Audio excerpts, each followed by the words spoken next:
بسم اللہ الرحمن الرحیم۔ السلام علیکم۔ دی مسٹری فائل سیریز کی دوسری قسط میں آپ سب کو خوش آمدید۔ آج کی ویڈیو انٹارکٹیکا میں چھپے رازوں کا پارٹ 2 ہے۔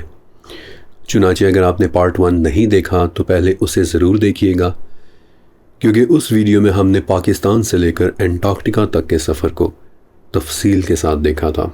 پھر ہم نے اس پراسرار بر اعظم کی کچھ حیرت انگیز قدرتی رازوں کو بھی دیکھا تھا۔ برف کے نیچے موجود جھیلیں، ان میں رہنے والی مخلوقات کہ جو دنیا میں کہیں اور نہیں ملتی، ان کے متعلق علم حاصل کیا تھا۔ لیکن آج کی قسط کے اندر میں آپ کو کچھ ایسے خفیہ اور حیرت انگیز آپریشنز کے متعلق بتاؤں گا کہ جو دنیا کے بڑے بڑے ممالک نے انتہائی رازداری کے ساتھ انٹارکٹیکا کی سرزمین میں انجام دیے ہیں۔ الحجر کی 14 اور 15 نمبر آیت ہے کہ اگر ہم ان پر آسمان کا کوئی دروازہ کھول دیں اور یہ اس میں چڑھنے بھی لگ جائیں، تب بھی یہ یہی کہیں گے کہ ہماری نظر بندی کر دی گئی ہے، بلکہ ہمارے اوپر جادو کر دیا گیا ہے۔ آج کی قسط میں ہم دیکھیں گے کہ کیا انسان نے واقعی انٹارکٹیکا میں موجود آسمان کے ان بند دروازوں کو کھولنے کی کوشش کی ہے۔ ہم کچھ ایسے پراسرار مشنز دیکھیں گے کہ جن کے ہوتے وقت دنیا کو اس کی بھنک تک نہیں لگنے دی گئی تھی، لیکن کئی سالوں بعد کہ جب ان مشنز کی فائلز ڈی کلاسیفائی ہو گئیں تو ان کے متعلق جان کر یہ دنیا سکتے میں چلی گئی تھی۔ آج ہم یہ بھی دیکھیں گے کہ کیسے ہٹلر کی نازی پارٹی انٹارکٹیکا میں موجود ان قوتوں کو بیدار کرنا چاہتی تھی کہ جن کا ذکر قدیم صحیفوں اور قصص کے اندر مل جاتا ہے۔ انسان کی وہ شیطانی جستجو کہ جو بالآخر اسے بربادی کی طرف لے گئی۔ آج ہی انشاءاللہ سیٹلائٹ ٹریکنگ کے ذریعے میں آپ کو اس جمی ہوئی دنیا کی 12 حیرت انگیز جگہ بھی دکھاؤں گا، اور بالآخر ہم وہ راز جانیں گے کہ جس کی وجہ سے 50 سال پہلے انٹارکٹیکا کو ہمیشہ کے لیے سیل کر دیا گیا تھا۔ لیکن یہ ویڈیو شروع کرنے سے پہلے ہمیشہ کی طرح میرے پیارے نبی، آخری نبی حضرت محمد صلی اللہ علیہ وآلہ وسلم پر لاکھوں کروڑوں درود و سلام، اور میری دعائیں کہ اللہ تعالیٰ مجھے، آپ کو، تمام معصوم بچوں، بے زبان جانوروں اور تمام معصوم جانداروں کو اپنی حفاظت میں رکھے، آمین۔ انٹارکٹیکا پر اب تک کچھ حیرت انگیز اور ٹاپ سیکرٹ آپریشنز ہوئے ہیں کہ جن میں سے بعض کے متعلق جان کر تو آپ کو یوں لگے گا کہ جیسے کسی ہالی ووڈ کی کسی فلم کا کوئی سین ہوتا ہے، لیکن آج جو کچھ بھی میں آپ کو بتانے والا ہوں سب سچ ہے، ڈاکیومنٹس کے اندر موجود ہے، اور اس میں موجود تمام کردار حقیقت کے اوپر مبنی ہے۔ انٹارکٹیکا میں سب سے پہلا اور بڑا مشن ورلڈ وار 2 سے بس تھوڑا ہی پہلے ہٹلر نے بھیجا تھا۔ یہ ٹائمنگ بڑی دلچسپ ہے اور اسے آپ نے اپنے ذہن میں رکھنا ہے۔ نازی جرمنی اور ہٹلر کی انٹارکٹیکا جیسے دور دراز کے ریموٹ علاقوں میں دلچسپی کسی سے ڈھکی چھپی نہیں۔ ان لوگوں نے انٹارکٹیکا کے علاوہ بھی کئی دور دراز کے علاقوں کے اندر مشنز بھیجے تھے کہ جن کی کچھ سائنٹیفک وجوہات تھیں، کچھ اسٹریٹجک وجوہات بھی تھیں، لیکن کچھ وجوہات اوکلٹ نالج کے متعلق بھی تھیں۔ اوکلٹ کا لفظ لیٹن زبان کے ایک لفظ اوکلٹس سے نکلا ہے کہ جس کا مطلب ہوتا ہے ڈھکا ہوا، چھپا ہوا، مخفی۔ اوکلٹ نالج یعنی کہ چھپا ہوا علم۔ اس بات کا ہٹلر کو پورا یقین تھا کہ ان دور دراز کے ویران علاقوں میں ایسے ایسے علوم چھپے ہوئے ہیں کہ جو جرمنی کو ایک انتہائی طاقتور ملک بنا سکتے ہیں۔ اس مقصد کے لیے ہٹلر نے پورا ایک ڈپارٹمنٹ بنایا ہوا تھا، دی آہنن اربا، کہ جو کبھی اس نیزے کی تلاش میں نکل کھڑے ہوتے کہ جس سے ان کے عقیدے کے مطابق حضرت عیسیٰ علیہ السلام کو زخمی کیا گیا تھا، ان کے عقیدے کے مطابق، اور کہ جسے وہ دی اسپیئر آف ڈیسٹنی یعنی مقدر کا نیزہ کہتے ہیں۔ پھر کبھی آہنن اربا کے ممبرز اس چاقو کی تلاش میں نکل کھڑے ہوتے کہ جس سے حضرت ابراہیم علیہ السلام نے اپنے بیٹے حضرت اسماعیل علیہ السلام کی قربانی دینی چاہی تھی۔ ان کی کتابوں میں اس چاقو کا باقاعدہ نام تک مل جاتا ہے، دی عقیدہ نائف۔ پھر ہٹلر کے ایک جنرل ہائنرچ ہیملر نے تبت کے پہاڑوں میں رہنے والے بدھ بھکشوؤں کے پاس بھی ایک مشن بھیجا تھا، کیونکہ اس کا ماننا تھا کہ ان بھکشوؤں کے پاس بھی غیر معمولی روحانی طاقتیں ہیں۔ پھر کبھی وہ لوگ ڈنمارک اور ناروے کے ریموٹ علاقوں، وہاں کی غاروں میں مشنز بھیجتے تاکہ ان غاروں میں موجود پینٹنگز اور وہاں علامات میں چھپا علم تلاش کر سکیں۔ ایون کہ کافی حد تک انہوں نے عرب میں موجود علوم یعنی علم جعفر، علم تکسیر اور علم رمل تک پر ریسرچز کی تھیں کہ جو بذات خود اپنے اندر ایک بہت ہی دلچسپ ٹاپک ہے۔ تو اسی طرح 1938 اور 39 میں نازیز نے انٹارکٹیکا میں اپنا سب سے پہلا اور بڑا مشن بھیجا کہ جسے نوائے شوابین لینڈ کہا جاتا ہے۔ بظاہر وجہ انہوں نے یہ بتائی کہ ہمیں انڈسٹری کے لیے ویل آئل کی ضرورت ہے۔ 20ویں صدی میں ویل آئل کسی بلیک گولڈ یعنی پیٹرول سے کم نہیں ہوا کرتا تھا۔ یہ دراصل ویل مچھلی کی چربی یعنی بلبر ہوتی تھی کہ جسے ابال کر اس سے تیل نکالا جاتا تھا۔ پھر اس سے وہ لوگ مارجرین اور صابن بناتے تھے، اسلحے میں استعمال کرتے تھے، گریس اور بہت ساری چیزیں بناتے تھے۔ لہٰذا بظاہر اس مشن کا مقصد ویل آئل کے لیے ویل کا شکار کرنا تھا، لیکن اگر یہ بات سچ ہوتی تو یہ مشن بالکل کسی انڈسٹریل ہنٹنگ شکل کا ہوتا۔ وہ لوگ ایسے سمندری علاقے ڈھونڈتے کہ جہاں ویلز زیادہ ہوتی ہیں، شکاری جہازوں کی پوری ایک فلیٹ تیار کرتے، سمندر پر تیرتی فیکٹریز یا پھر ساحلوں پر گراؤنڈ سٹیشنز بناتے، لیکن ایسا کچھ بھی نہیں ہوا۔ بلکہ ہوا یہ کہ جرمن پائلٹس نے سمندروں کو چھوڑ کر انٹارکٹیکا کے 3.5 لاکھ اسکوائر کلومیٹرز کے اوپر بار بار چکر لگائے، ہزاروں تصویریں کھینچیں اور جگہ جگہ زمین کے اوپر سواستیکا کے نشانات والے میٹل پیسز پھینکے۔ الغرض اس مشن میں ہر وہ کام ہوا کہ جس کا ویلنگ کے ساتھ دور دور تک کوئی تعلق نہیں تھا، اور اس کا صاف مطلب یہ ہے کہ نازیز جھوٹ بول رہے تھے۔ انٹارکٹیکا پر ان کے جانے کا اصل مقصد بالکل ہی کچھ اور تھا۔ یہ مشن ورلڈ وار 2 شروع ہونے سے بالکل پہلے کیا گیا تھا، کیونکہ نازیز انٹارکٹیکا میں خفیہ بیس بنانا چاہ رہے تھے کہ اگر ہم جنگ ہار گئے تو اپنی تمام ایلیٹ ٹیکنالوجی اور اہم ترین لوگوں کو گرفتاری سے بچا کر انٹارکٹیکا ٹرانسفر کیا جا سکے۔ اور نوائے شوابین لینڈ مشن وہی بیس بنانے کی خاطر ایک ریسرچ مشن تھا۔ اس دعوے کا ایک اور ثبوت کہ نازی نیوی کے گرینڈ ایڈمرل کارل ڈانٹر نے ایک ایسا جملہ کہا تھا کہ جو آج بھی ہسٹورینز کو چونکا دیتا ہے۔ اس نے کہا تھا کہ جرمن آبدوزوں کو اس بات پر فخر ہے کہ انہوں نے فیور یعنی ہٹلر کے لیے دنیا کے دوسرے کونے پر ایک ناقابل تسخیر شنگریلا بنا لیا ہے۔ شنگریلا بیسیکلی ویسٹرن کلچر میں ایک افسانوی جنت کا نام ہے کہ جو دنیا کی نظروں سے دور کہیں پر چھپی ہوئی ہو۔ یہ لفظ ایک British novel the last horizon سے مشہور ہوا، اور تب سے یہ لفظ ویسٹرن کلچر میں ایک طرح کا استعارہ بن گیا ہے کہ ایک ایسی جگہ کہ جو دنیا کے ہنگاموں سے دور پرامن اور پرسکون ہو۔ تو کارل ڈانٹر نے ایسا کیوں کہا تھا کہ بالآخر ہم نے فیور کے لیے ایک شنگریلا ڈھونڈ لیا ہے؟ بہت ممکن ہے کہ وہ انٹارکٹیکا پر کسی خفیہ نازی بیس کی بات کر رہا ہو۔ نازی پائلٹس نے انٹارکٹیکا کی ہزاروں فوٹوز لیں، لیکن آج تک کبھی ان کا ڈیٹا پبلک نہیں ہوا، بلکہ کچھ ڈیٹا کو گمشدہ شو کر دیا گیا، جبکہ باقی ڈیٹا کو ریسٹرکٹڈ کر دیا گیا۔ تو اسی طرح کے شواہد کی وجہ سے ایک بڑی ہی مضبوط تھیوری نے جنم لیا کہ نازیز نے انٹارکٹیکا میں اپنی ایک خفیہ بیس تیار کی تھی کہ جسے بیس 211 کہتے ہیں، اور یہ ایک طرح سے ان کا بیک اپ پلان تھا کہ اگر ہم جنگ ہار گئے تو اس دور دراز کی سرزمین کے نیچے ہم ایک نئی شروعات کریں گے۔ اب مزے کی بات دیکھیں کہ جب ورلڈ وار ختم ہو گئی اور نازی فوج کو شکست ہو گئی، ہٹلر مارا گیا، تو بعد میں ان کے کئی ٹاپ کے سائنسدان اور نقشے پلس سونا اور ان کی اہم ٹیکنالوجی کے ڈاکیومنٹس بڑی تعداد میں غائب ہو گئے تھے۔ نہ تو وہ رشینز کے ہاتھ لگے اور نہ ہی امریکنز کے، اور کنسیڈرنگ یہ کہ نازیز کے پاس انٹارکٹیکا کی ہزاروں تصویریں اور ایسے نقشے موجود تھے کہ جن میں برف کے نیچے بڑی بڑی غاروں کی نشاندہی کی گئی تھی، اور غاریں بھی ایسی کہ جن میں جیو تھرمل ہیٹ کی وجہ سے کم سردی ہوتی ہے، انسان گرم کپڑوں کے بغیر زندہ رہ سکتا ہے، تو ایک بہت مضبوط امکان ہے کہ نازیز واقعی وہاں پر ایک بیس بنا چکے تھے کہ جس میں شکست کے بعد فوراً ٹاپ کے لوگوں اور اہم ٹیکنالوجی کو شفٹ کر دیا گیا۔ ایک اور دلچسپ بات کہ جنگ ختم ہونے کے 2 ماہ بعد 2 جرمن سب مرینز U-530 اور U-977 اوشوایا کی بندرگاہ پہنچیں۔ اوشوایا یعنی وہی جگہ کہ جہاں سے ہم نے انٹارکٹیکا کی طرف کا بحری سفر شروع کیا تھا۔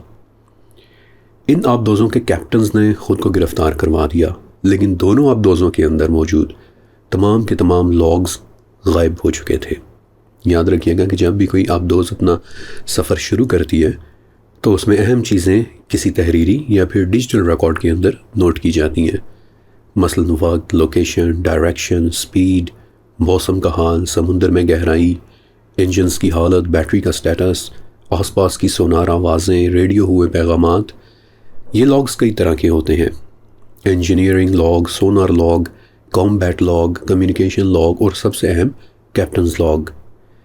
ان آبدوزوں کے اندر موجود تمام کے تمام لاگز غائب ہوئے تھے کہ جیسے کسی نے ہر طرح کا ثبوت مٹانے کی کوشش کی ہو۔ تو کچھ لوگ یہ دلیل دیتے ہیں کہ یہ دونوں آبدوزیں نازیز کے ٹاپ سائنٹسٹس اور ٹیکنالوجی کو بیس 211 کے اندر اتار کر آ رہی تھیں۔ بائی دی وے سچ کہوں تو یہ صرف 2 آبدوزیں تھیں، جبکہ حقیقت تو یہ ہے کہ جرمنی کی 40 سے لے کر 50 آبدوزیں ایسی ہیں کہ جو کبھی الائڈ فورسز کو نہیں ملی تھیں، اور تھیوریز یہ ہیں کہ ان تمام آبدوزوں کو انٹارکٹیکا کی بیس 211 کی طرف بھیج دیا گیا تھا۔ آپ کو پتہ ہے کہ ورلڈ وار 2 کے آخری دنوں میں جرمن نیوی نے ایک مشن چلایا تھا کہ جسے فیوگرز کانوائز کہتے ہیں، یعنی کہ فیوگر یعنی کہ ہٹلر کا قافلہ۔ اس مشن کی تقریباً تمام معلومات خفیہ رکھی گئی تھیں، اور کچھ ریسرچرز کہتے ہیں کہ یہی وہ مشن تھا کہ جس میں خفیہ ٹیکنالوجی کو جرمنی سے انٹارکٹیکا کی طرف بھیجا گیا تھا، کہ جہاں پر پہلے سے ہی بیس 211 میں زمین کے نیچے فصلیں اگانے، پالتو مویشی رکھنے اور انسانوں کے آباد ہونے جیسے تجربات کیے جا چکے تھے۔ لہٰذا سچ تو یہ ہے کہ ہٹلر کی انٹارکٹیکا میں دلچسپی سائنس، اسٹریٹجی اور اوکلٹ کا ایک عجیب آمیزہ تھی۔ یہ حقیقت تو اب خیر تاریخ کی تقریباً ہر کتاب میں موجود ہے کہ ہٹلر اور اس کے قریبی لوگ سیکرٹ سوسائٹیز اور ان کی فلسفی میں بہت زیادہ دلچسپی رکھتے تھے، مثلاً تھیول سوسائٹی وغیرہ، اور ان کا یہ دل سے ماننا تھا کہ انٹارکٹیکا میں کسی زمانے کے اندر ایک بڑی ہی ایڈوانسڈ تہذیب گزری ہے کہ جنہوں نے وہاں پر احرام بنائے تھے۔ چنانچہ ہم بھی وہاں جا کر ایک نئی شروعات، ایک دی فورتھ رائخ شروع کریں گے۔ البتہ ایک سوال کہ نازیز وہاں پر کس ٹیکنالوجی کو چھپا کر لے گئے تھے، اس بارے میں بہت ہی کم ڈیٹا اویلیبل ہے، اور بعض کا تو پہچاننا مشکل ہو جاتا ہے کہ کہاں پر حقائق ختم ہو رہے ہیں اور کہاں سے افواہیں شروع ہو رہی ہیں۔ مثلا ان کا ایک بہت مشہور یا پھر بدنام پروجیکٹ تھا ڈی گلوکا، اور یہ ان پروجیکٹس میں سے ہے کہ جن کے متعلق کہا جاتا ہے کہ اس ٹیکنالوجی کو نازیز بچا کر انٹارکٹیکا لے جانا چاہتے تھے۔ ڈی گلوکا پروجیکٹ میں وہ ایسے جہاز بنانے پر کام کر رہے تھے کہ جو اینٹی گریویٹی ہوں، کشش ثقل کی قید سے آزاد، ایسے جہاز کہ جو زمین کی کھینچ سے آزاد ہو جائیں۔ ظاہر ہے کہ ایسے جہاز انتہائی تیز رفتار بنتے ہیں کہ جو انتہائی ہلکے بھی ہوتے ہیں اور بہت ہی کم فیول کنزیوم کرتے ہیں۔ تو کچھ ریسرچرز کہتے ہیں کہ ڈی گلوکا ٹیکنالوجی پر باقی کام انہوں نے انٹارکٹیکا کی بیس 211 میں کیا تھا، اور مزے کی بات دیکھیں کہ آج انٹارکٹیکا کے کچھ علاقے ایسے بھی ہیں کہ جنہیں انٹارکٹک جیوائڈ لوز کہتے ہیں۔ ان علاقوں میں کشش ثقل آج بھی ڈسٹربڈ ہے، کہیں پر کم اور کہیں پر بہت زیادہ، اور اس کی کوئی وجہ ہمیں نہیں پتہ۔ تو کیا ان جگہوں میں گریویٹیشنل انوملی کا ڈی گلوکا پروجیکٹ کے ساتھ کوئی تعلق ہے؟ یہ راز تو اب شاید ہمیشہ کے لیے ایک راز ہی رہے گا۔ یہ تو ہو گیا انٹارکٹیکا کے اوپر جرمنز کا ایک آپریشن، لیکن جب میں آپ کو امریکنز کے آپریشنز کے متعلق بتاؤں گا تو اس کے بعد آپ کو جرمن آپریشن بچوں کا کوئی کھیل لگنے لگے گا۔ انٹارکٹیکا پر ہوئے امریکنز کے سب سے پہلے مشن کا نام ہے دی آپریشن ہائی جمپ۔ یہ مشن امریکن نیوی نے کیا تھا، اور بظاہر اس مشن کا مقصد بھی بتایا کچھ اور، دکھایا کچھ اور کیا کچھ اور والا تھا۔ 1946 اور 47 کی بات ہے کہ جب پاکستان اپنی آزادی کی خوشی کا جشن منا رہا تھا تو سمندر کے اس پار امریکہ نے 30 سے زائد ہوائی جہاز، 13 بحری جہاز، 5000 فوجی اور پورے کا پورا ایک ایئر کرافٹ کیریئر ہی اٹھا کر انٹارکٹیکا پہنچا دیا، اور یہ تھا آپریشن ہائی جمپ کہ جسے لیڈ کر رہے تھے ایڈمرل رچرڈ بائرڈ۔ بائرڈ کا نام آپ یاد رکھیے گا۔ آپریشن ہائی جمپ کو جو چیز سب سے زیادہ مشکوک بناتی ہے وہ یہی اس کی مشینی طاقت ہے۔ سوچنے کی بات ہے کہ ہزاروں فوجی، درجنوں ہوائی جہاز، بحری جہاز، ایئر کرافٹ کیریئرز، بیسیکلی پوری یہ چھوٹی سی آرمی انٹارکٹیکا پر کیا برف دیکھنے جا رہی تھی۔ دوسری بات کہ اس مشن کو اوریجنلی 8 مہینے تک چلنا تھا، لیکن صرف 2 مہینے کے اندر اس آپریشن کو کمپلیٹ کر دیا گیا۔ کمپلیشن کے بعد ایڈمرل بائرڈ نے جو انٹرویوز دیے اس میں انہوں نے ایک بات کہی کہ انٹارکٹیکا سے دشمن کے انتہائی تیز جہاز ہم پر حملہ کر سکتے ہیں، اور ان کی اس بات کو لے کر کئی ریسرچرز یہ کہتے ہیں کہ operation high jump basically base 211 اور اس میں چھپا کر رکھی گئی اینٹی گریویٹی ٹیکنالوجی کو تباہ کرنے کے لیے ہوا تھا۔ شاید اسی لیے وہاں پر اتنی بڑی مشینی طاقت کو بھیجا گیا۔ لیکن کچھ ممبرز کے ذہن میں یہ سوال آ رہا ہوگا کہ کیا اینٹی گریویٹی ٹیکنالوجی آخر ممکن بھی ہے؟ کیا واقعی انسان گریویٹی یعنی کشش ثقل کو کم کر دینے والے جہاز بنا سکتا ہے؟ تو اس کا چھوٹا سا جواب ہے ہاں، تھیوریٹیکلی یہ ممکن ہے، اور اس ٹیکنالوجی پر آج سے نہیں بلکہ 1920 سے کام ہو رہا ہے، اور کچھ حد تک تو ہم اس ٹیکنالوجی کو آج استعمال کر بھی رہے ہیں کہ جسے میگنیٹک لیویٹیشن یا پھر میگلیف ٹیکنالوجی کہتے ہیں۔ یہی وہ ٹیکنالوجی ہے کہ جس کے ذریعے ٹرینز کو پٹریوں کے اوپر نہیں بلکہ ان سے اوپر ہوا میں معلق کر کے چلایا جاتا ہے، کہ جو ایک طرح کی اینٹی گریویٹی لگتی ہے۔ اس وقت یہ ٹرینز شنگھائی میں چل رہی ہیں، اور ایک طرح سے اینٹی گریویٹی ہونے کی وجہ سے ان کی سپیڈ انتہائی تیز یعنی 450 کلومیٹر پر آور ہے۔ پھر جاپان میں نیکسٹ جین کی سپر فاسٹ میگلیف ٹرینز، انہوں نے اپنے ٹیسٹ کے دوران 600 کلومیٹر پر آور کی سپیڈ کا ریکارڈ توڑا ہے۔ بلکہ اللہ تعالیٰ ہمارے ملک کو بھی ترقی دے، لیکن دنیا اس وقت ہائپر لوپ ٹیکنالوجی پر بھی کام کر رہی ہے۔ تفصیل میں جائے بغیر بتا رہا ہوں کہ میگلیف کو اب ویکیوم ٹیوبز کے ساتھ ملا کر اس پر کام ہو رہا ہے، اور اگر یہ پروجیکٹ کامیاب ہو گیا تو آپ کو پتہ ہے کہ ان ٹرینز کی رفتار کتنی ہو جائے گی، مور دین 1000 کلومیٹرز پر آور۔ یہ سپیڈ ایک کمرشل جیٹ سے بھی زیادہ کی سپیڈ ہے۔ تو اینٹی گریویٹی ٹیکنالوجی کوئی سائنس فکشن نہیں بلکہ ایک مسلمہ حقیقت ہے کہ جس پر انٹارکٹیکا کے اندر جرمنز کام کر رہے تھے۔ یاد رکھیے گا کہ ہر ٹیکنالوجی کی ہر معلومات ہر قسم کی پبلک کو دی جاتی بھی نہیں ہے۔ مثال کے طور پر شاید آپ نے TR-3B جہازوں کا نام سنا ہوگا کہ جن کے متعلق مشہور ہے کہ انہیں ایریا 51 میں رکھا گیا ہے۔ ایک مشہور تھیوری کے مطابق وہ جہاز کافی حد تک اینٹی گریویٹی جہاز ہیں، اور ان کی سب سے حیران کن ٹیکنالوجی یہ ہے کہ ان کے بالکل سینٹر میں ایک mercury based plasma accelerator install ہوا ہے، اور بہت آسان ترین الفاظ میں بتا رہا ہوں کہ جب وہ پلازما 2.5 لاکھ RPM کی سپیڈ سے گھومتا ہے تو جہاز کے گرد ایک ایسی فیلڈ پیدا ہو جاتی ہے کہ جو اس کے وزن کو 89% تک کم کر دیتی ہے، اور نتیجہ ایک انتہائی لائٹ ویٹ جہاز کہ جو ایک طرح سے اینٹی گریویٹی ہو جاتا ہے۔ خیر، اس سب کے متعلق مزید باتیں انشاءاللہ اسی سیریز میں ایریا 51 پر بننے والی ویڈیوز کے اندر ہوں گی۔ فی الوقت انٹارکٹیکا کی طرف واپس چلتے ہیں۔ تو آپریشن ہائی جمپ کا مقصد بیس 211 کو تباہ اور اس کی ٹیکنالوجی کو حاصل کرنا تھا۔ دوسری بات آپ کو یاد ہے کہ کارل ڈانٹر نے کیا کہا تھا کہ ہم نے دنیا کے دوسرے کونے میں فیورا کے لیے ایک انتہائی ناقابل تسخیر شنگریلا ڈھونڈ لیا ہے۔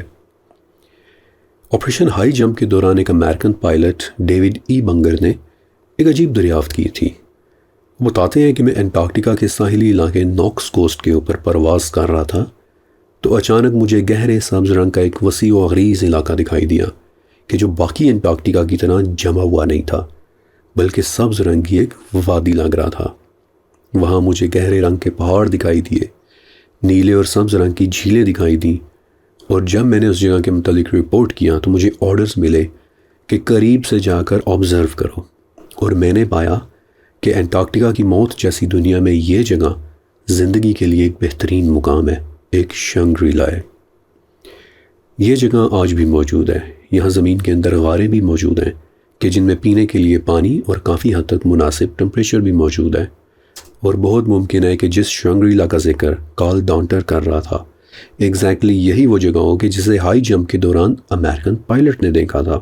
تو اسی پائلٹ کے نام کی نسبت سے آج ہم اس علاقے کو دی بنگر ہلز کہتے ہیں، کہ جو پاسبلی بیس 211 کی جگہ ہو سکتی ہے، کہ جہاں اس وقت مختلف ٹیکنالوجیز کے اوپر کام ہو رہا تھا۔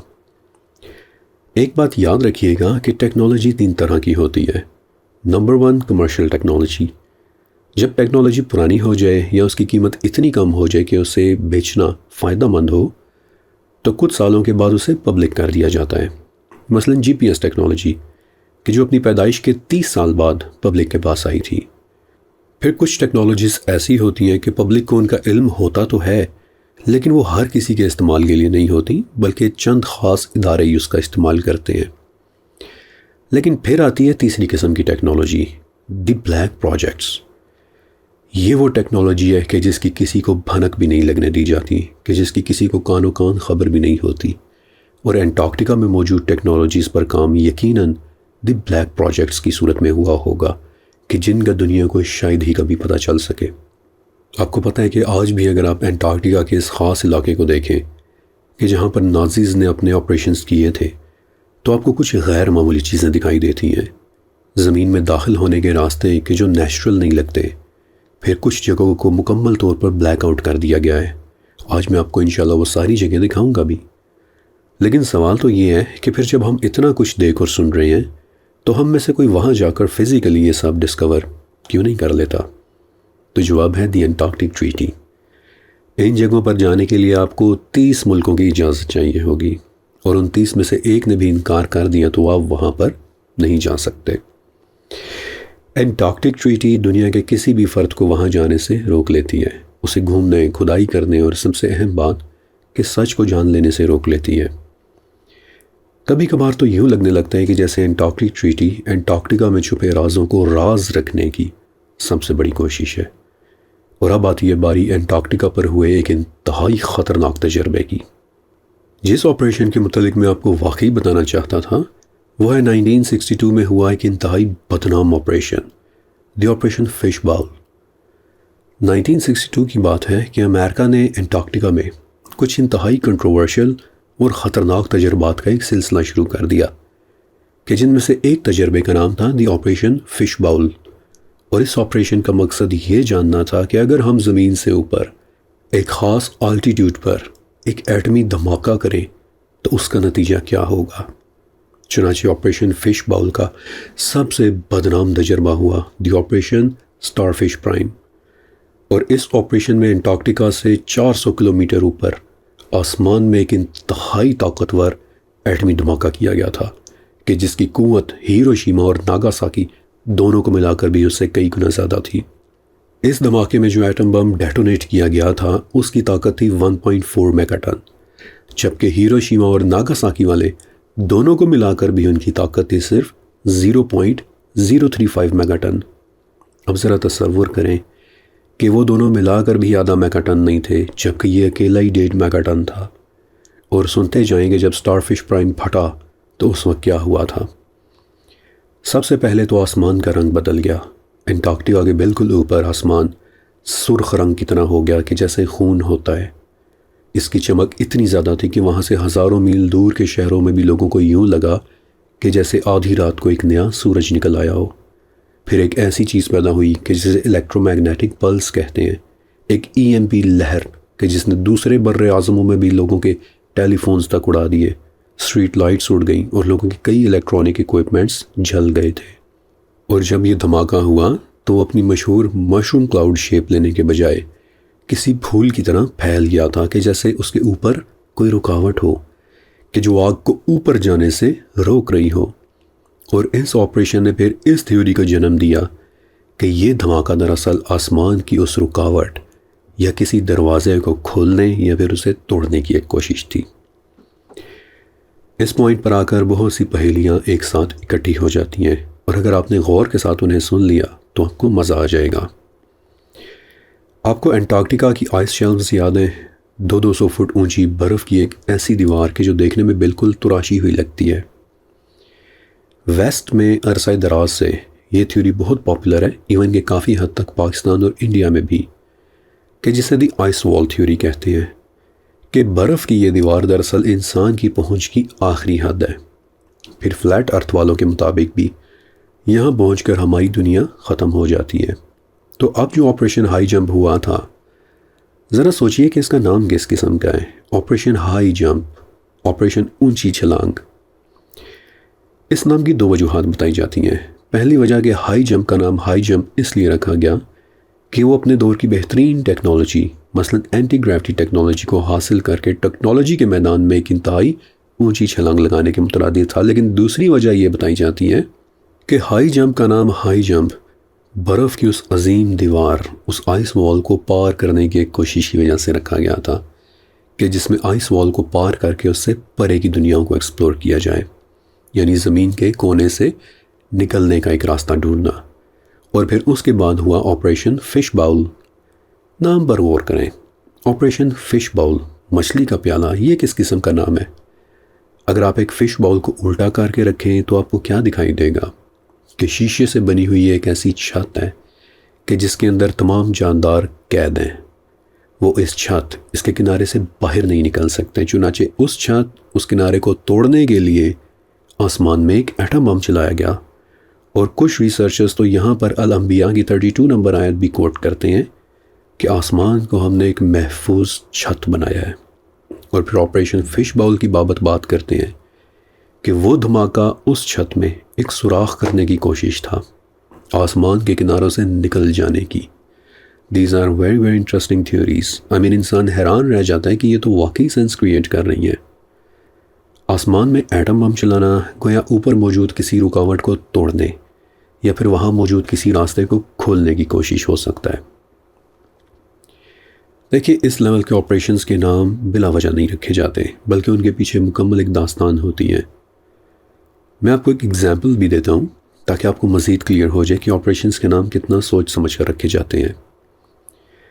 جب ہٹلر نے سوویت یونین پر حملہ کیا تھا تو اپنے اس آپریشن کا نام اس نے دی آپریشن باربروسا رکھا تھا، کہ جس کا مطلب ہوتا ہے سرخ داڑھی والا۔ اب یہ کیسا عجیب سا نام ہے، سرخ داڑھی والا؟ اس بات کا سوویت یونین پر حملے سے کیا تعلق؟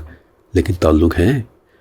باربروسا 12ویں صدی کے ایک جرمن بادشاہ فریڈرک ون کا ٹائٹل تھا، کہ جس کے بارے میں جرمن فولکلورز میں مشہور ہے کہ وہ ایک غار کے اندر سو رہا ہے اور ایک دن بیدار ہو کر جرمنی کو دوبارہ سے عظیم بنائے گا۔ 10 ہٹلر کے آپریشن کا نام آپریشن باربروسا ہوا، کہ جس میں ہٹلر دنیا کو یہ پیغام دے رہے ہیں کہ ہم جرمنی کو ایک مرتبہ پھر سے عظیم بنائیں گے۔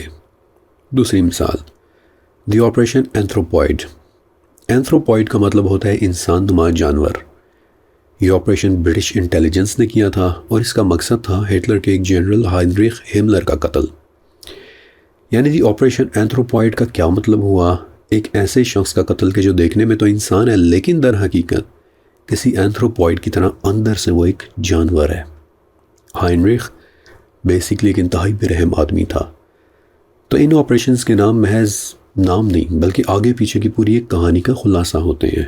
کوڈ ورڈز تو آبویسلی یہ ہوتے ہی ہیں۔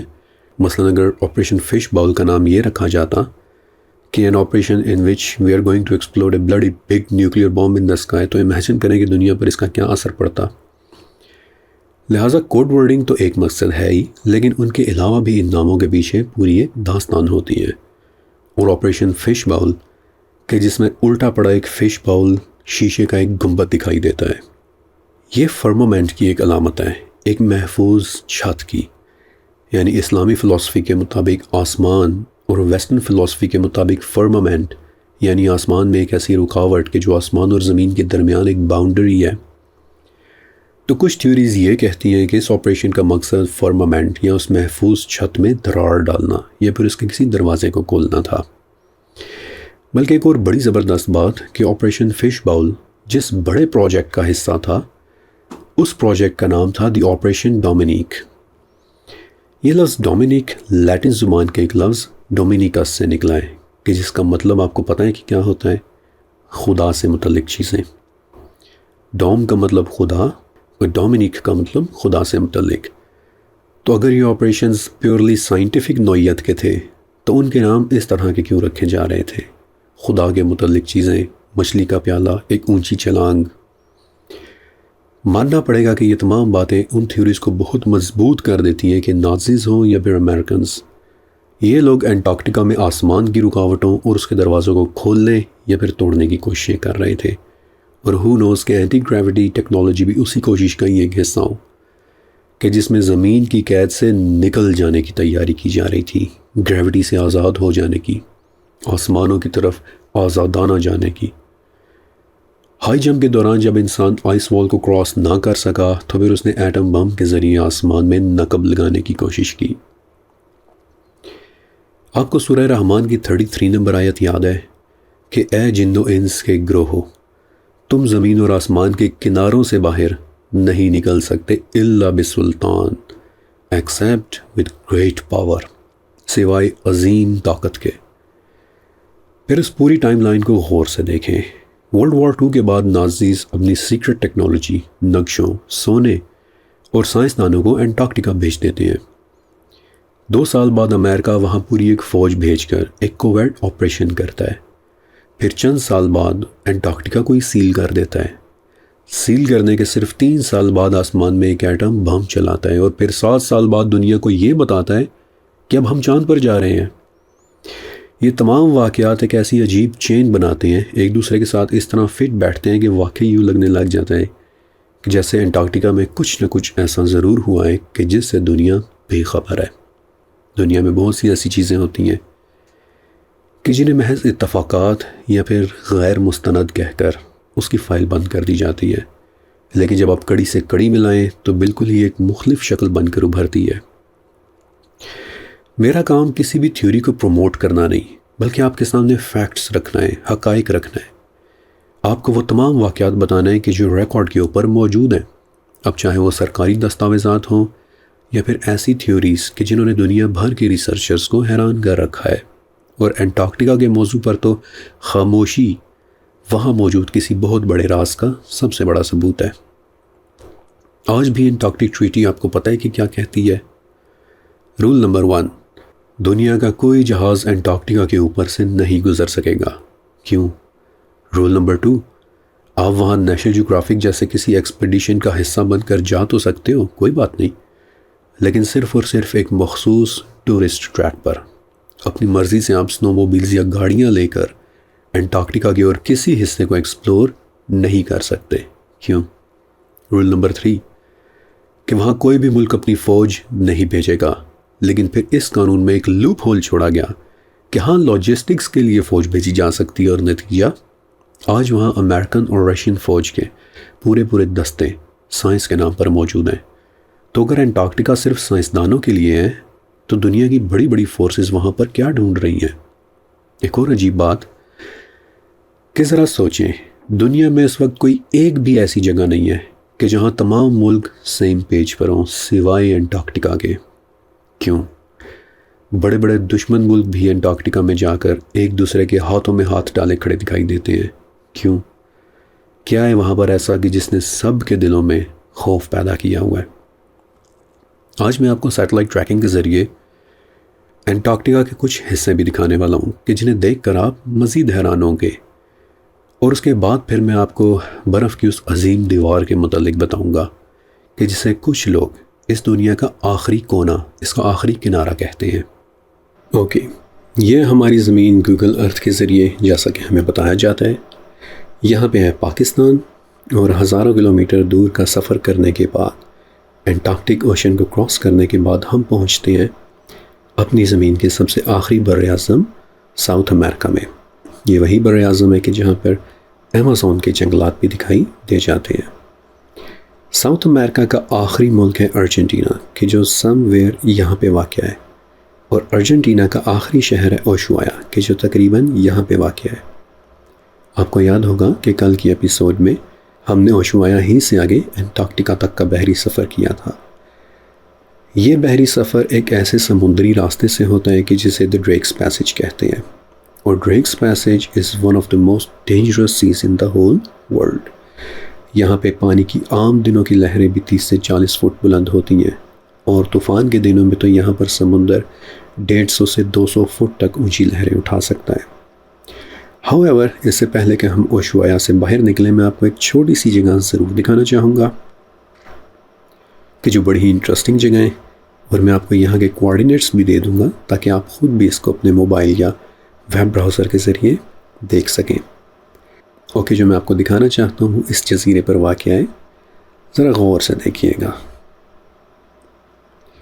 یہاں پہ کسی قسم کا زمین میں داخل ہونے کا راستہ دکھائی دے رہا ہے، اور نیچے دیکھیں کہ آپ کو کیا دکھائی دیتا ہے۔ 1 2 3 4 5 6 7 طرح کے مختلف چہرے۔ یہ والا تو پراپر کسی ڈیول، کسی شیطان جیسا چہرہ لگ رہا ہے۔ یہ اس کے سینگ، یہ اس کی آنکھیں، یہ اس کے ہونٹ جیسا کہ انہیں سیا گیا ہو۔ اس کے نیچے ایک اور چھوٹا سا چہرہ ہے کہ جو اپرنٹلی کسی پپی کا لگ رہا ہے۔ پھر اوپر آئیے، جیسا کہ کسی کریچر کا چہرہ ہوتا ہے، یہ اوپر کسی چائنیز ڈریگن جیسا چہرہ۔ یہاں پہ تو باقاعدہ ایسے لگ رہا ہے کہ جیسے کوئی کھوپڑی بنی ہوئی ہے۔ یہاں پہ بھی کسی کریچر کا چہرہ کہ جس کے ماتھے پر ایک چھوٹا سا چہرہ اور بنا ہوا ہے۔ Now I understand کہ نفسیات میں ایک ٹرم ہوتی ہے کہ جسے پیراڈولیا کہتے ہیں، یعنی کہ انسان نیچرل فارمیشنز کے اندر چہرے دیکھنا شروع ہو جاتا ہے. But this is not it. اس طرح کی چیزیں آپ کو دنیا میں شاید ہی کہیں اور دکھائی دیں, اور یہاں پر یہ کوئی 1-2 نہیں بلکہ پوری 7 یا 8 ہیں. اور اگر میں اس کی میجرمنٹ لوں تو یو ول سی کہ it's quite large as well. See 134 metres. تو میں آپ کو یہاں کے کوآرڈینیٹس بھی دے دیتا ہوں.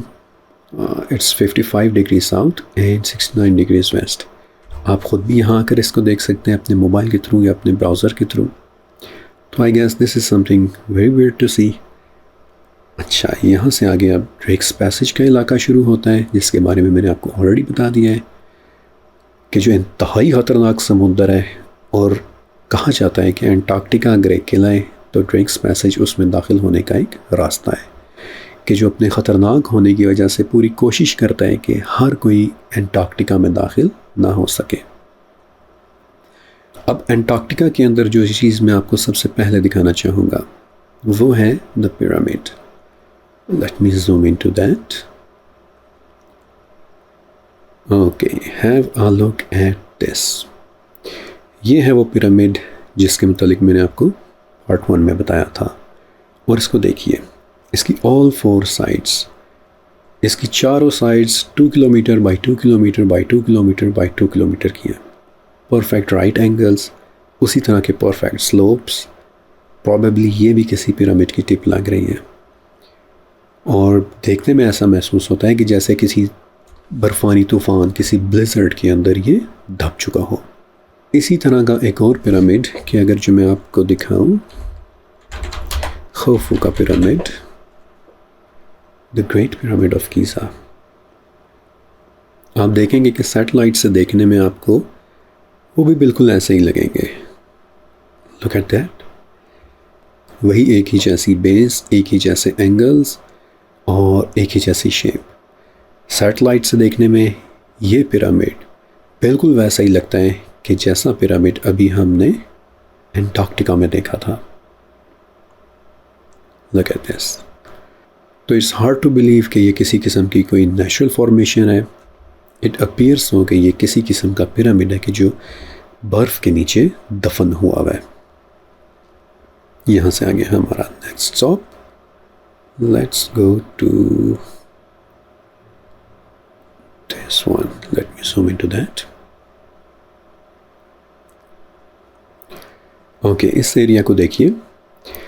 بظاہر ایسا لگتا ہے کہ جیسے سب ٹھیک ہے, لیکن جیسے ہی میں زوم ان کرنے کی کوشش کرتا ہوں, you see restricted area, pixelated area, جیسے کسی جگہ کو جان بوجھ کر چھپانے کی کوشش کی گئی ہے. Once again quite large restricted area.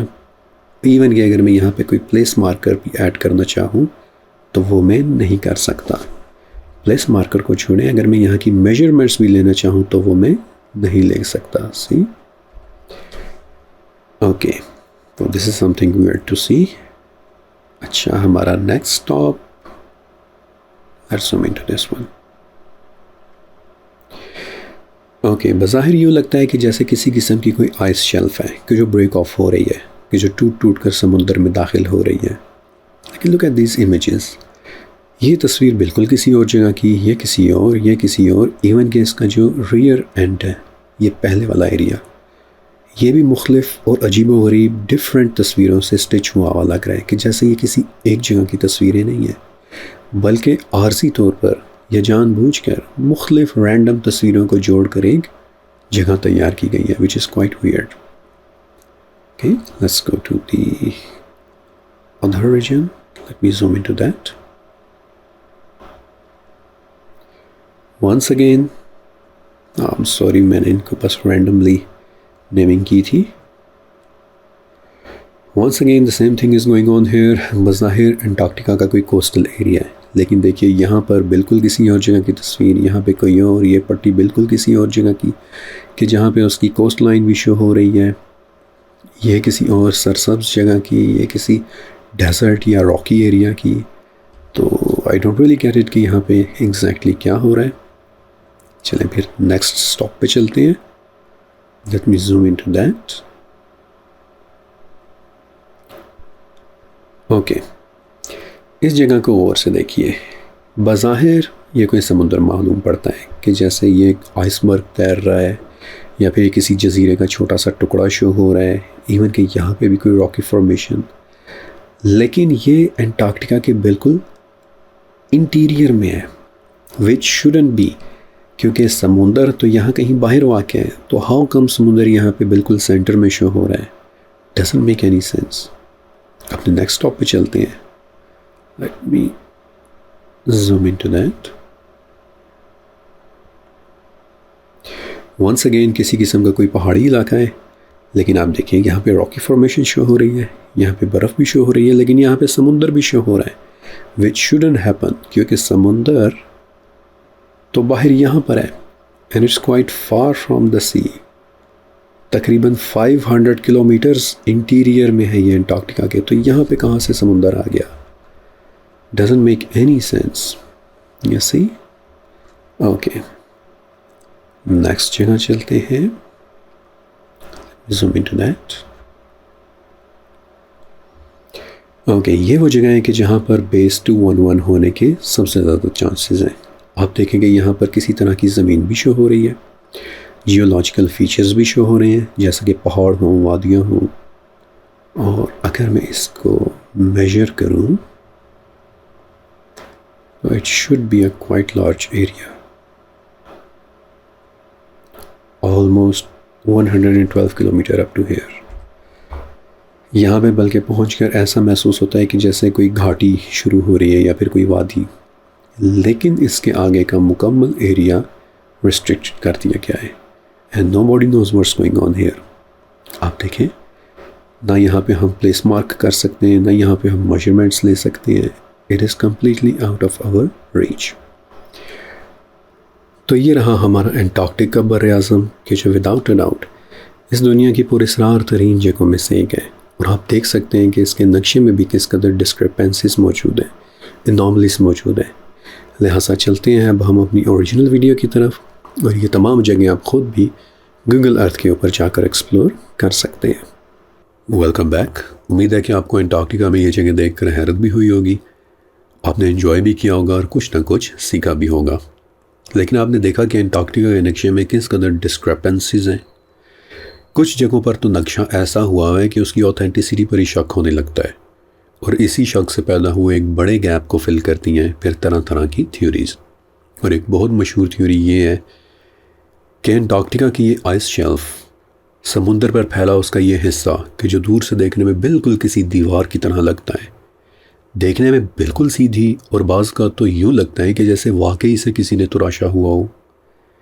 یہ دیوار کچھ جگہوں پر 150 فٹ اونچی ہے، لیکن کچھ جگہوں پر اس کی اونچائی 200 فٹ تک چلی جاتی ہے۔ دیکھنے میں رائٹ اینگل پر تراشی، بالکل ایک سیدھی دیوار، اور یہ سوال تو خیر ایکسپرٹس بھی پوچھتے ہیں کہ آخر ہزاروں میل لمبی یہ دیوار آخر اتنی پرفیکٹ کیسے ہو گئی۔ آپ کو شاید یاد بھی ہوگا کہ 2018 میں لارزن آئس شیلف کے قریب ایک عجیب ٹکڑا ملا تھا، پرفیکٹ رائٹ اینگلز پر کٹا برف کا ایک ٹکڑا۔ نیشنل جیوگرافک نے اس کی تصویر بھی شیئر کی تھی۔ دیر از نو وے کہ یہ ٹکڑا نیچرل کٹاؤ کے ساتھ کٹا ہو، بلکہ صاف لگ رہا ہے کہ جیسے کسی نے پاور ٹولز کے ذریعے اس ٹکڑے کو کاٹا ہوا ہے، اور یہ پوری کی پوری دیوار ہی ایسی ہے۔ اور آئس وال تھیوری کے مطابق اس دیوار کے پرے صرف برف نہیں بلکہ ان ایکسپلورڈ زمینیں بھی ہو سکتی ہیں، کہ جہاں پر ہو نوز دوسری تہذیبیں بھی رہ رہی ہوں۔ جب ایڈمرل بائرڈ واپس آئے تھے تو انہوں نے کچھ بڑے ہی غیر معمولی بیانات دیے تھے۔ مثلا ایک انٹرویو میں انہوں نے کہا کہ آئس وال کے پار ایک ایسی زمین آباد ہے کہ جس کے ملک ہماری دنیا سے زیادہ بڑے ہیں۔ اس لیول کا شخص اس طرح کی باتیں کیوں کرے گا؟ پھر 18ویں صدی کے ایک ایکسپلورر تھے کیپٹن جیمز کک۔ جس شخص نے ہسٹری نہیں بھی پڑھی اس نے بھی جیمز کک کا نام سن رکھا ہے، کیونکہ وہ کوئی عام ایکسپلورر نہیں تھے، بلکہ ایک ایسے ایڈونچرر تھے کہ جن کا ذکر کیے بغیر سمندروں کی تاریخ مکمل نہیں ہوتی۔ وہ جس بھی علاقے میں سفر کرتے اس کا اتنا ایکیوریٹ نقشہ بناتے کہ آج بھی دنیا کے کارٹوگرافرز کیپٹن کک کی نقشہ نویسی کی تعریف کرتے ہیں۔ ایک پڑھا لکھا اور سمجھدار انسان۔ یہ وہ وقت تھا کہ جب لمبے سمندری ایکسپیڈیشنز کی وجہ سے جہازوں کے کریو ممبرز میں اسکروی نامی ایک بیماری کا پھیل جانا بہت عام بات تھی۔ بیسیکلی یہ بیماری وٹامن سی کی کمی کی وجہ سے ہوتی ہے، اور اس کی وجہ سے کریو ممبرز کے اکثر لوگوں کے دانت گر جاتے تھے، ان کے پرانے زخم بار بار کھل جاتے تھے اور بالآخر اس سے ان کی موت ہو جاتی تھی۔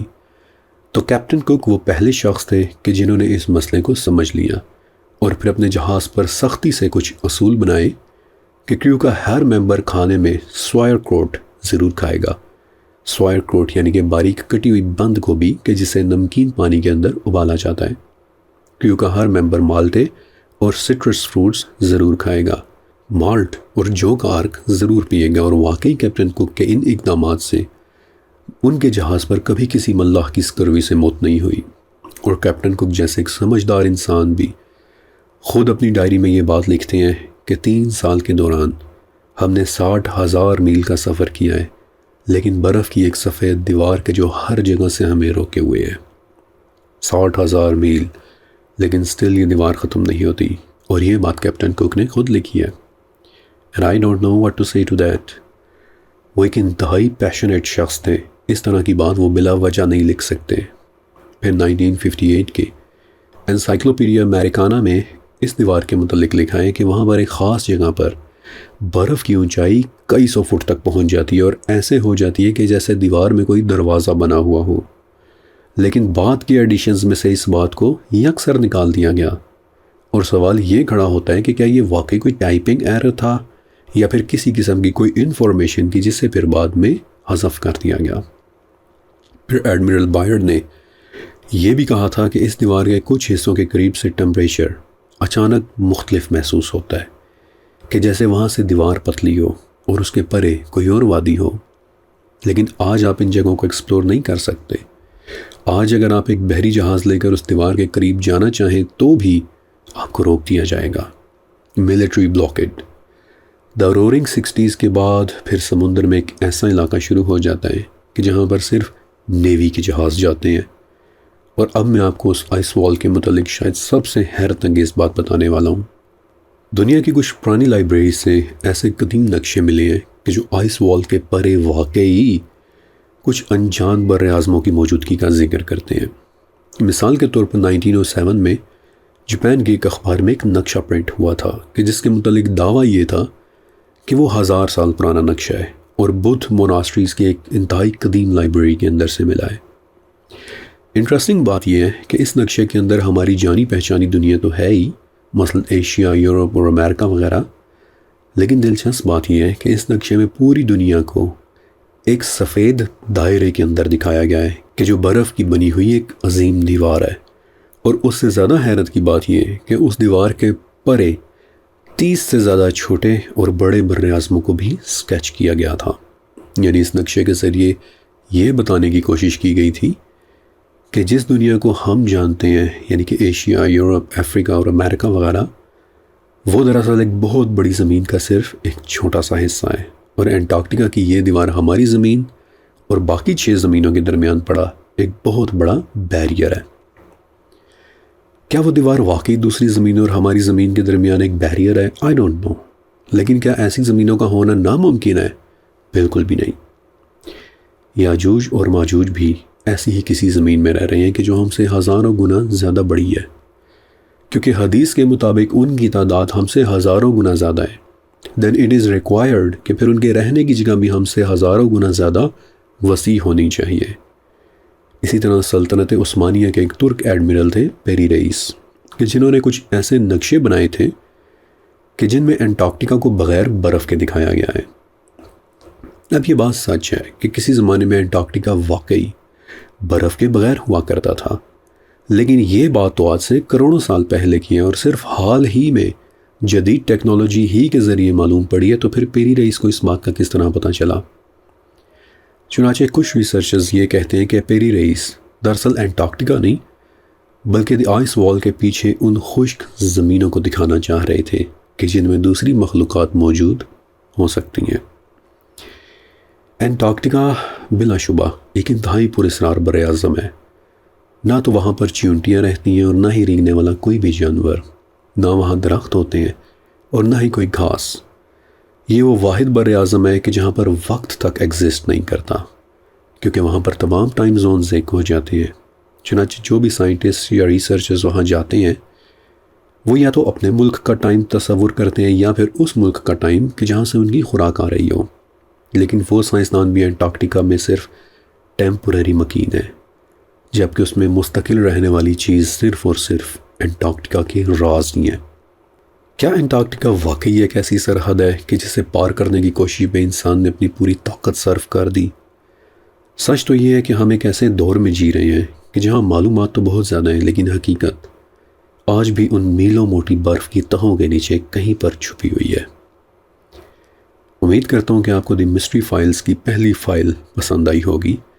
اگر ہاں تو اسے اپنے ان دوستوں کے ساتھ ضرور شیئر کیجئے گا کہ جو حقیقت کی تلاش میں نکلنا چاہتے ہیں۔ میرے ساتھ ہر قسط میں ایک نئی فائل، ایک نئے راز اور ایک نئی سچائی کی تلاش میں۔ ہاں، ایک چھوٹی سی ریکویسٹ یہ ہے کہ ان ویڈیوز کی تیاری اور ان کی ریسرچ پر بہت ساری محنت اور سرمایہ لگتا ہے، اس لیے نیچے کمنٹ سیکشن میں لکھے میرے پنڈ کمنٹ، میرے ٹاپ کمنٹ کو ایک مرتبہ ضرور پڑھ لیجئے گا، کیونکہ اس سیریز کو اسی طرح خوبصورتی کے ساتھ جاری رکھنے کے لیے اس کمنٹ میں میری طرف سے آپ سب کے لیے بہت ضروری پیغام ہے۔ شکریہ اور اللہ حافظ۔